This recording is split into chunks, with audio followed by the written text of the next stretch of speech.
Hi, my name is Kevin Merkel, and I'm a teaching artist with the Dallas Symphony Orchestra's Young Musicians program. If you are a beginner percussionist, then this video is for you.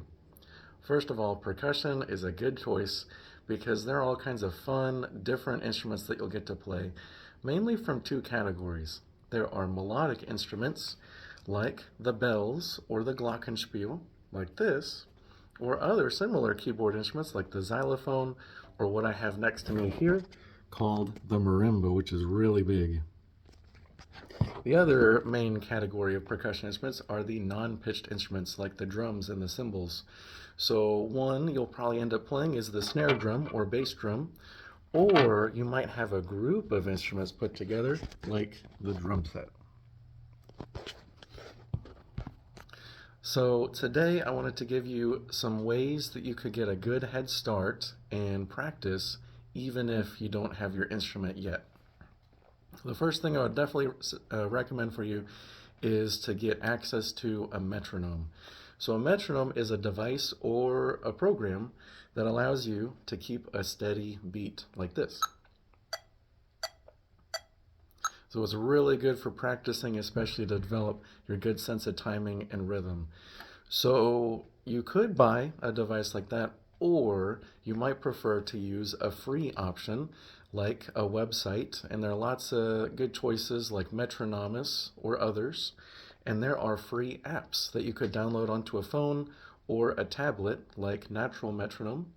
There are also paid apps that you could choose from that have extra features like Tonal Energy is a good one as well that I believe is about $4. Next, as a percussionist, you want to get really, really good and comfortable with reading notes in the treble clef. So in the treble clef, there are 5 lines, and there are 4 spaces in between those lines. And we remember we always start at the bottom.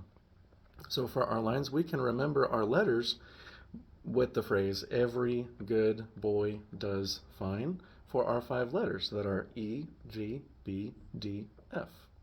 For our spaces, if it's a space, then we think face. So F is at the bottom for face, F-A-C-E. So there are lots of ways you can practice your knowledge of the notes on the staff, and one good option would be the website musictheory.net, and there are lots of little games on there you can use to get really good with reading your notes. Lastly, the thing I would recommend is getting used to some different sticking patterns, because that's going to really help you to build your coordination. So whether you have a snare pad like this, or you just use your hands on your lap, you want to be able to use that metronome we're talking about to set your beat, and then start with some sticking patterns. And so 2 that I'll talk about right now today are practicing some 4s or practicing some 2s. And here's what I mean. Right, right, right, right, left, left, left, left. And then of course you could keep going. The other choice is 2s. Right, right, left, left, right, right, left, left. Okay? These are just 2 really simple patterns. It gets a lot more complicated as you get into paradiddles and other fun patterns like that.